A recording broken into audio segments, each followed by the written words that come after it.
Hi everyone, Aaron here for Zollotech, and the iPhone 16 Pro and the iPhone 16 Pro Max are the latest flagships from Apple.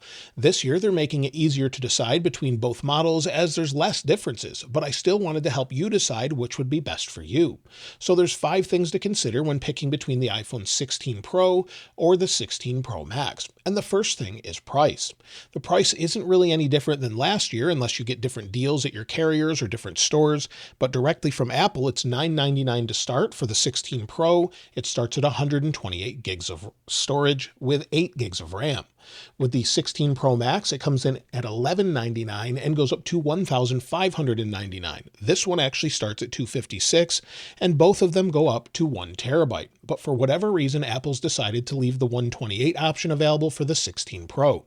Personally, I would skip that and jump right to 256.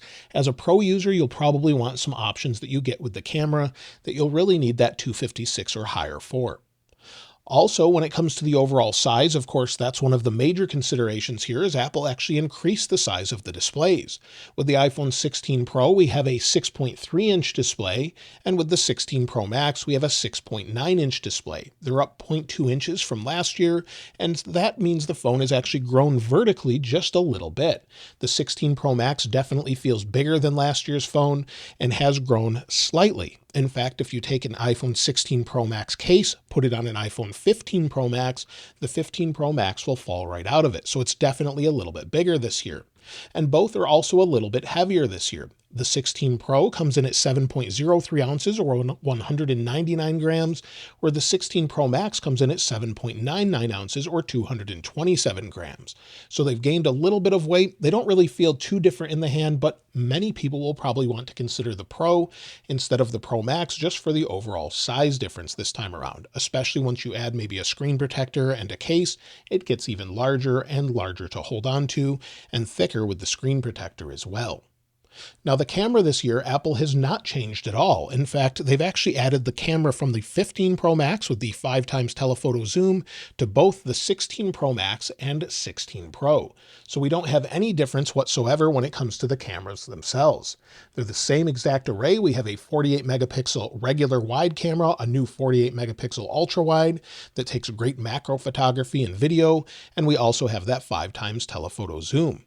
Of course, to go along with that camera, both of them gain the new camera capture, and that's a new button on the side that can be customized for whatever you'd like.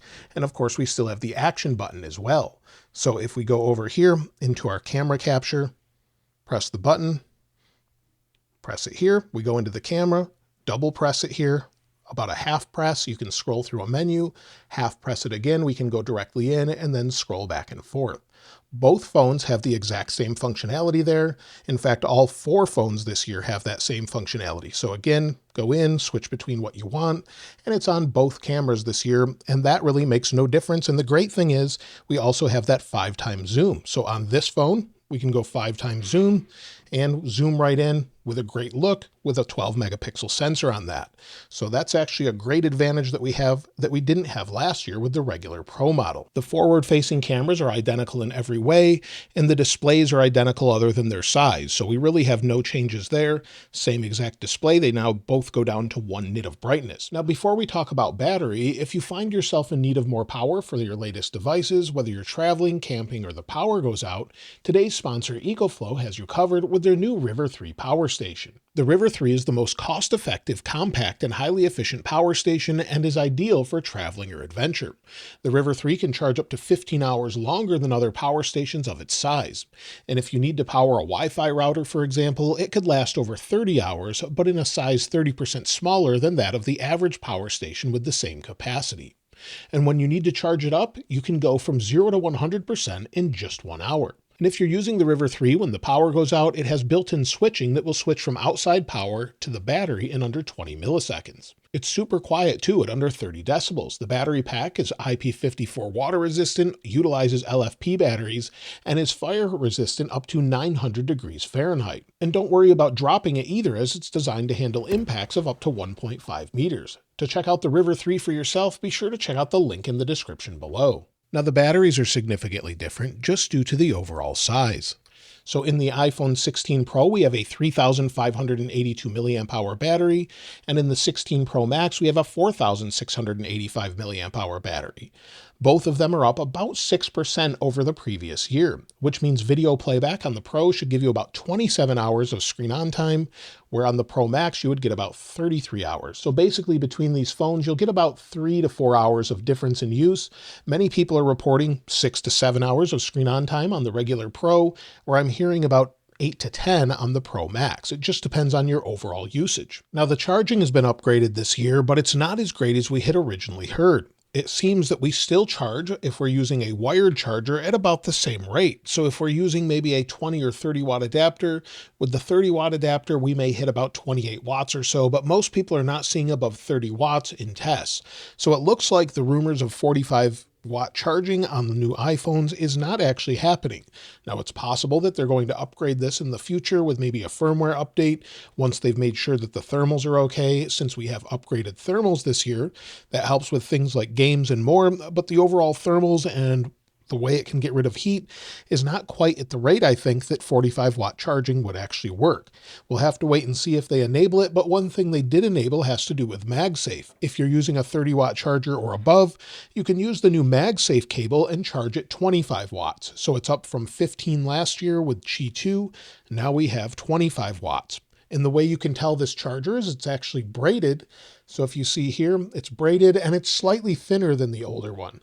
Unfortunately, you actually have to buy a new charger to enable this. But again, you can charge at 25 watts on both of these with this same charger. So it doesn't matter which device you're using, plug it in and it will start charging. So it works great. Charges a little bit faster, but it's not a huge difference, but there are temperature monitors in it and everything to keep it cool.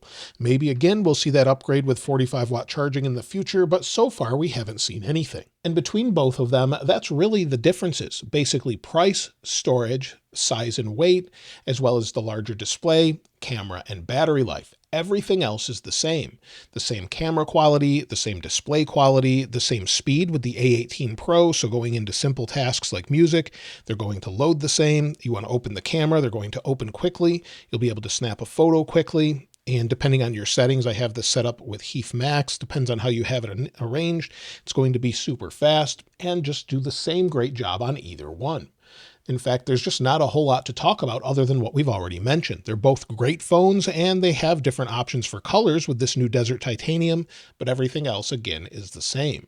So really it comes down to which one works best for you. I personally prefer the larger screen size. Some of that is so that I can see more on the screen in a larger size, or I do like the portability of the Pro and the ease of use, but in general, I like the larger phone with the larger battery life as well. But again, there's no advantage this time around with the camera, so it makes no difference. Basically, if you like a smaller phone, go for the Pro. If you like the largest phone with the largest battery life, go for the Pro Max. You'll be happy with either one. Both are super fast. And if we go into Geekbench here, you can actually see the stats as far as the overall RAM. So they're loaded. You'll see ARM 4.03 gigahertz. This one says 4.04, but they're both the A18 Pro with 7.5 or 8 gigabytes of RAM. But again, both great phones. Let me know which one you think is best in the comments below, and I'll link this wallpaper free in the description like I normally do. If you haven't subscribed already though, please subscribe, and if you enjoyed the video, please give it a like. As always, thanks for watching. This is Aaron. I'll see you next time.